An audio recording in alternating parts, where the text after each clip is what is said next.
तो ये कहानी हमें भेजी है राकेश जी ने, जो कि छत्तीसगढ़ के रहने वाले हैं। उस समय उन्हें झारखंड जाना था एक शादी को अटेंड करने के लिए। उनकी रिश्तेदारी में कोई शादी थी और उन्हें काफ़ी दूर जाना था। वो दिन के वक्त काम पर थे और काम से वो छुट्टी लेना नहीं चाहते थे। आगे 2-3 छुट्टियां आने ही वाली थी। वो नहीं चाहते थे कि दिन के वक्त वो सफ़र करें ताकि काम पर भी एक छुट्टी लेनी पड़ जाए। तो उन्होंने 8-9 बजे प्लान बनाया था कि सफ़र तो काफ़ी ज़्यादा लंबा है, 2-3 बार तो बस बदलनी पड़ती, और जब मैं गांव के काफ़ी करीब पहुंच जाऊंगा तो वहां मिलेगी मिनी बस। अब वो जो मिनी बस होगी वो मैं लूँगा 6:30-7 बजे सुबह सुबह आती है, और वहाँ तक बस स्टॉप जो है वहाँ मैं पहुँच जाऊँगा 3 से 4 बजे। बाकी समय तो बस में ही सफ़र करना होगा। ये 2 घंटे वाला वो काम है, बस स्टॉप पर मैं रुक कर लूँगा। इससे पहले भी ये सफ़र वो कई बार कर चुके थे, दर्जनों बार कर चुके थे, लेकिन ज़्यादातर दिन के समय। जब वो पहले स्कूल में पढ़ा करते थे तो अपने परिवार के साथ यहाँ आया करते थे। तो इस बार उन्होंने 8, साढ़े 8 या 9 बजे के करीब छत्तीसगढ़ के अपने गांव से बस पकड़ी थी, और इसके बाद 3 बजे तक 2-3 बस पकड़कर वो उस गांव के काफ़ी करीब पहुँचे थे। और उस बस स्टॉप तक उन्हें रुकना था। एक गांव था जिसका नाम उन्हें याद था, वहाँ एक छोटा सा बस स्टॉप है, वहाँ उन्हें उतरना था। लेकिन उनकी आंख लग गई। उन्होंने कंडक्टर को कह दिया था कि भाई वहाँ मुझे उतार देना। अब उस समय उस गांव में उतरने वाले लोगों की संख्या ज़्यादा होगी, और वक्त भी भाई आधी रात का 3 बजे के करीब का हो चुका था। तो जो राकेश जी थे उनकी आंख लग गई, और कंडक्टर ने उन्हें जगाने की कोशिश की कि भाई तुम्हें तो वहाँ उतरना था। अब बस ज़्यादा आगे नहीं निकली थी, कह सकते हैं 1.5 किलोमीटर आगे निकली। इतने में राकेश उठ गए, बस रुकी, और राकेश जी कहने लगे कि ये तो वो बस स्टॉप है, अरे वो वाली बस तो यहाँ पर भी आती है, मुझे यहाँ उतार दीजिए। तब कंडक्टर ने कहा था, जी आप यहाँ उतरना चाहते हैं, ऐसा करते हैं मैं आपको आगे उतार देता हूँ, वहाँ से बस पकड़ कर ना आप वहाँ उसी गांव तक वापस आ जाइएगा। राकेश ने कहा, ऐसा क्यों करूँगा, मैं पहले आगे जाऊँगा फिर बस लेकर पीछे आऊँगा, यहाँ से वो बस जो मिनी बस है गुजरेगी, मुझे यहाँ उतार दीजिए। कंडक्टर कह रहा था, ओ भाई साहब इस जगह को भूतिया कहा जाता है, ये बस स्टॉप जो है ये काफ़ी समय से बंद है, और दिन के वक्त तो यहाँ लोग आते हैं, रात को यहाँ नहीं रुकते। लेकिन राकेश जी इन चीज़ों पर ज़्यादा यकीन नहीं करते थे। रात के वक्त वो सफ़र पहले भी कर चुके थे, तो उन्होंने कह दिया, अरे भाई उतार दो ना यार। तो कंडक्टर ने ज़्यादा कुछ नहीं कहा, राकेश जी वहाँ उतर चुके थे। अब राकेश जी जब वहाँ उतरे, बस निकल गई। 2 घंटे 3 बजे से कह सकते हैं 3, साढ़े 3 बजे थे, 5:30 या 6 बजे के करीब यहाँ बस आती, तो उन्हें इसका इंतज़ार करना था, और ये समय यहीं पर निकालना था। चलकर 1-1.5 किलोमीटर पीछे क्या जाऊँगा, बस यहाँ भी आती है, यहाँ रुक लेता हूँ। अब कोई कीमती सामान तो मेरे पास है नहीं, थोड़े कपड़े हैं, बाकी तो वहाँ नए सिलवाए कपड़े मिल ही जाएंगे। ये सोचकर वो एक बेंच सा बना हुआ वहाँ बैठ गए, और उन्होंने सामने देखा कुछ पुरानी दुकानें थी। अब उनमें से एक टी स्टॉल, चाय की छोटी दुकान अब भी खुली थी। वहाँ कोई नज़र तो नहीं आ रहा था, लेकिन अब भी वो दुकान खुली थी। शायद कोई पहले ही यहाँ आ जाता होगा और सुबह ये दुकान खोलता होगा, या शायद ये दुकान हमेशा खुली रहती है 24 घंटे, हो सकता है।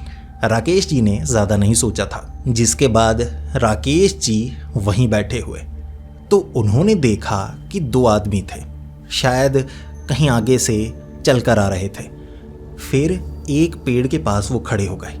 अब देखने में लग रहा था कि उन्होंने शराब पी हुई है, बिल्कुल ऐसा ही एहसास हो रहा। टांगे उनकी थोड़ी सी लड़खड़ा रही थी।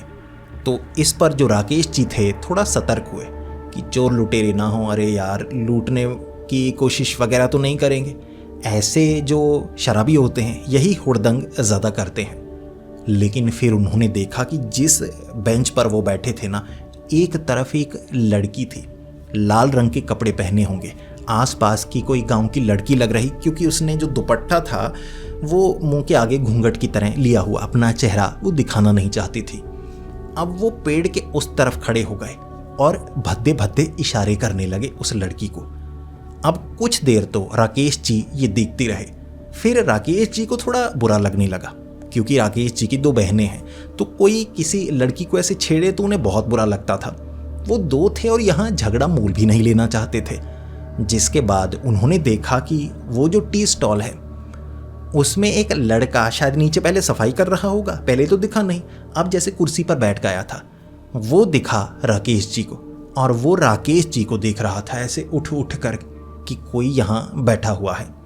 राकेश जी को फिर लगा एक तरफ लड़की भी है, दुकान वाला भी है, टांगे उनकी लड़खड़ा रही हैं, मुझे लगता है उन्हें डांटना ही पड़ेगा, लेकिन पहले मैं लड़की से बात कर लूँ कि वो जानते हैं उन्हें, क्योंकि मैं इस जगह पर अनजान हूँ तो बेवजह झगड़ा तो मोल लेना नहीं चाहूँगा। राकेश जी तब गए उस लड़की के पास और फिर उस लड़की को कहने लगे, देखिए वो जो दो आदमी हैं आपके साथ बदतमीजी कर रहे हैं, क्या वो आपको जानते हैं? वो लड़की हैरान हो गई, खड़ी हुई और फिर कहने लगी, वो आपको भी नजर आ रहे हैं? जब राकेश जी ने ये बात सुनी, वो कहने लगे, क्या मतलब मुझे भी नजर आ रहे हैं? आपको भी नजर आ रहे हैं, सबको नजर आएंगे, वो आपको छेड़ रहे हैं। वो लड़की कहने लगी, ध्यान रखिए जी, वो भूत हैं, यहाँ पर नजर आते हैं। ये जगह को भूतिया इसीलिए कहा जाता है, यहाँ वो दो शराबी नजर आते हैं, उनसे दूर ही रहिए, वो आपकी आंखों के सामने से गायब भी हो जाएंगे, इसीलिए थोड़ा दूर रहिए। समझ लीजिए कि वो मौजूद नहीं है, वो इंसान नहीं है। उस लड़की की ये बात सुनने के बाद जो राकेश जी थे वो थोड़े से घबरा गए। राकेश जी अपने बेंच पर आकर दोबारा बैठ चुके थे। अब राकेश जी उस लड़की की तरफ बार बार देखे जा रहे और उन्होंने ध्यान दिया कि वो जो दो आदमी थे ना, अब इशारा भी कर रहे। वहाँ लाइट थोड़ी कम थी और वो सड़क पर पहले उस तरफ से चलकर आए थे, फिर झाड़ियों में चले गए। अब झाड़ियों में जाने का तरीका देखिए, कोई इंसान ऐसे खड़ा है, अब वो बेहोश होगा तो पीछे गिरेगा, और कोई दो शराबी एक साथ बेहोश कैसे होंगे? और वो आदमी जैसे बेहोश हुए हों ऐसे पीछे गिरे, ऐसे पीछे गिर गए, फिर वो झाड़ियों में नजर ही नहीं आ रहे। जैसे ही राकेश जी ने उस लड़की की तरफ देखा, उस लड़की ने अपना चेहरा नहीं दिखाया था, फिर उसने अपना मुंह नीचे की तरफ कर लिया और राकेश जी को थोड़ा थोड़ा डर सा लगने लगा। भाई सच में गायब हो गए हैं वो, पक्की बात है वो भूत ही थे। अब राकेश जी नहीं चाहते थे किसी पचड़े में पड़े, वो उनके पास क्या जाए भाई, जो इंसान जिंदा ही ना हो। कहीं मैं उनसे झगड़ने के लिए चला जाता, मेरी आंखों के सामने से अगर वो गायब हो जाते फिर मेरी हालत पतली हो जाती। एक बैग था जो उन्होंने कंधे पर अभी ऐसे ही रखा हुआ, वो नीचे नहीं रखते थे क्योंकि किसी पर भरोसा नहीं करते थे, कोई ऐसे अंधेरे में उठाकर चला जाएगा। एक तो स्ट्रीट लाइट लगी है यहाँ पर, ज़्यादा रोशनी तो है ही नहीं, तो वो वहीं पर बैठे हुए। फिर इस तरफ से कोई पगडंडी होगी गांव की तरफ जाने वाली, कोई छोटी सी, वहाँ से चलकर एक आदमी था जो राकेश जी के पास आकर बैठ चुका था। राकेश जी बार बार उस लड़की की तरफ देखे जा रहे थे और इधर उधर भी झांके जा रहे थे। फिर उस आदमी ने राकेश जी से खुद बात की, आप यहाँ के नहीं लगते? राकेश जी ने कहा, जी हाँ, मुझे आगे गांव में जाना है, मिनी बस सुबह कितने बजे आएगी? उसने कहा, वो 6:30 बजे आती है, कभी कभी 5-10 मिनट लेट हो जाती है। राकेश जी ने कहा, जी फिर मैं थोड़ा इंतज़ार करूँगा। उसने कहा, ज़रा ध्यान रखिए जी, किसी से बात मत कीजिए। राकेश जी समझ चुके थे वो किस बारे में बात करना चाहता है। राकेश जी ने कहा, जी हाँ, देखा मैंने, ये जगह भूतिया है ना? उसने कहा, हाँ, थोड़ा ध्यान रखिए, किसी से बात मत कीजिए। राकेश जी ने फिर थोड़ा सा बताया, जी वहाँ थे 2 आदमी, मुझे तो यकीन ही नहीं हुआ, ऐसे शराबी से लग रहे थे, पीछे गिरे होंगे लेकिन झाड़ियों में से पीछे गिरकर गायब से हो गए। उस आदमी ने कहा, अच्छा, लेकिन यहाँ तो कहते हैं एक लड़की नजर आती है, घूंघट लाल रंग का किया होता है दुपट्टे से, मुझे तो कभी नजर नहीं आई, लेकिन कहते हैं यहीं आसपास बैठी हुई दिखती है। राकेश जी ने जब ये सुना उनके रोंगटे खड़े हो गए। राकेश जी ने कहा, घूंघट वाली लड़की? जी आप उस लड़की की बात तो नहीं कर रहे? उस आदमी ने कहा, किसकी बात कर रहे हो तुम? राकेश जी ने इशारा किया, वो लड़की वहां बैठी है, वो जो 2 भूत थे ना, उस लड़की ने बताया मुझे उन 2 भूतों के बारे में, वो पीछे तो बैठी है। वो आदमी ने कहा, मुझे नजर नहीं आ रही। अब राकेश जी ने उस आदमी से ऐसे बात की थी, वो देखिए वो लड़की बैठी तो है। उसने कहा, मुझे तो नजर नहीं आ रही। जब राकेश जी ने ऐसे पीछे मुड़कर देखा, वो गायब हो चुकी थी। राकेश जी की सिट्टी पिट्टी गुल हो गई। हे भगवान, मैंने उस लड़की से बात की, वो तो कह रही थी वो भूत है, वो तो पीछे गिरे। हो सकता है कि वो नशेड़ी हों, शराबी हों जो पीछे गिर गए। अरे कहाँ गई? वो भागी नहीं थी, गायब ही हो गई। वहां आसपास कहीं नजर नहीं आ रही। इतनी रोशनी थी, कोई भाग रहा होता नजर आ जाता। अभी अभी तो राकेश जी ने ऐसे देखा था, उस आदमी की तरफ, फिर उस लड़की की तरफ। लड़की गायब हो चुकी थी। राकेश जी घबरा गए। जी मुझे यही नजर आ रही थी। उसने कहा, सतर्क रहिए, चिंता की कोई बात नहीं है। देखिए वो लड़की नुकसान नहीं पहुंचाती, लेकिन नजर आती है। आप भगवान का नाम लेते रहिए, चिंता की बात नहीं है। फिर जो राकेश जी थे, घबराए घबराए कभी इधर देख रहे, कभी उधर देख रहे। एक तो हल्की हल्की हवा चल रही थी, पेड़ हिल रहे थे, तो आसपास की कुछ झाड़ियां भी हिल रही थीं। अब उस तरफ वाली झाड़ियां भी हिल रही। लड़की ने कहा था वो भूत है, हो सकता है ये आदमी कह रहा है वो लड़की भूत है। अब ये तो लग भी रही है। जो राकेश जी थे वो बार बार वहाँ घबराए हुए पीछे मुड़कर देखे जा रहे। अब इतने में सामने वो जो टपरी वाला था ना, अब उसने एक बार इशारा किया ऐसे ऐसे। राकेश जी को लगा कि चाय के लिए कह रहा होगा। राकेश जी ने कह दिया, नहीं नहीं जी नहीं चाहिए। फिर उस आदमी ने कहा, पी लीजिए चाय, ये चाय बड़ी अच्छी बनाता है। राकेश जी उस समय थोड़ा जो पैसों के मामले में दिक्कत से जूझ रहे थे, तो वो नहीं चाहते थे कि मैं यहाँ पर चाय पीऊँ। घर गांव में पहुँच जाऊँगा, शादी का माहौल होगा तो वहीं चाय पी लूँगा, कोई बात नहीं, यहाँ पैसे खर्च नहीं करूँगा, पानी मिल जाए बस। तो राकेश जी ने इशारा कर दिया, जी नहीं नहीं नहीं चाहिए। वो आदमी कहे जा रहा था कि जी पी लीजिए, ये चाय अच्छी बनाता है। उसने एक दो बार ऐसे इशारा किया, जिसके बाद राकेश जी ने ऐसे ना ना किया।